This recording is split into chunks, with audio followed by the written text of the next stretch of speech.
Exercise number 1. Questions of equity apart the mode and scale of subsidizing has had two effects. One has been to induce a faster rate of growth of enrollments at this level than is otherwise likely to have taken place. In several parts of the country, the fees charged for higher education have remained unchanged for decades, and the rising costs have been almost wholly covered by the subsidies from government. Higher education has therefore become almost free for those who are in a position to meet the other related expenses. The other effect has been to encourage in this sphere, particularly in the last decade, a kind of entrepreneurship with little commitment to the goals of higher education, where the rate of subsidy is high and the rest of the expenditure can be almost wholly covered by fees collected from students. A college can be started and run with very little exertion on the part of the sponsors. In Delhi, 95% of the excess expenditure of a college on all approved items over its income from fees is met by the University Grants Commission. The sponsoring body, whether it is a private agency or a local authority, needs therefore to cover only a very small fraction of the total expenditure on running a college.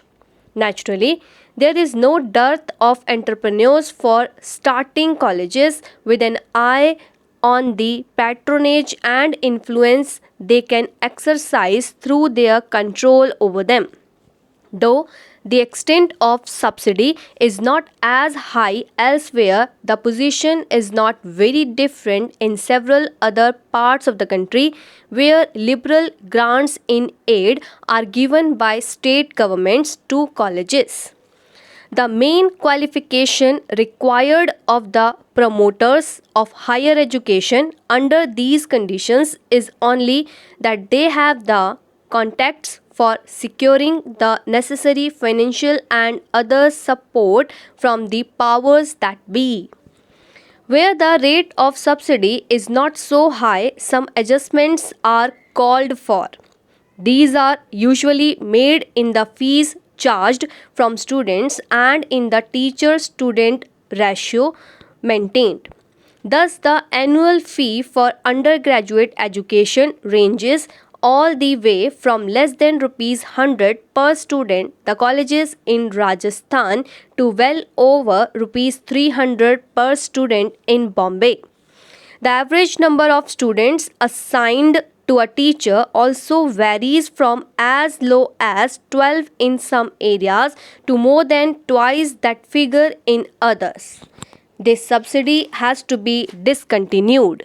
All this has usually a decisive impact at the higher levels of decision making and administration in the universities. For both the representatives of college managements and of teachers, secure representation in the various bodies of the universities of which they form a part. Changes in the structure and content of courses are therefore usually resisted if they call for more appointments at the college level than the managements are prepared to make, or if much more effort is required on the part of the existing staff. If any teaching is organized at the university level, as is generally done for postgraduate courses, the principle of representation has to be usually given considerable weight irrespective of academic considerations. The various sectional interests involved have to be taken into account also when examiners are appointed by universities, and sometimes even when the results of the examinations are declared. Universities as organized now are in fact highly vulnerable to pressures of various kinds. The representation given to colleges The system of election to the more important decision making bodies and direct dependence on government grants are all potential instruments for gaining influence and exerting pressure within universities. It is not surprising, therefore, that when teachers and students are also free to participate in political activity, universities get affected very quickly by all the undercurrents and conflicts in the society of which they are a part. One of the major problems now is that while political forces are able to gain entry very easily, the universities do not have the means for effectively coping with them. Under these conditions, growth in size beyond a point becomes a particularly serious handicap. Not only are there few economies of scale to be gained by such expansion, but diseconomies set in through their greater vulnerability to pressures from outside and from within. This has become a major problem for many Indian universities.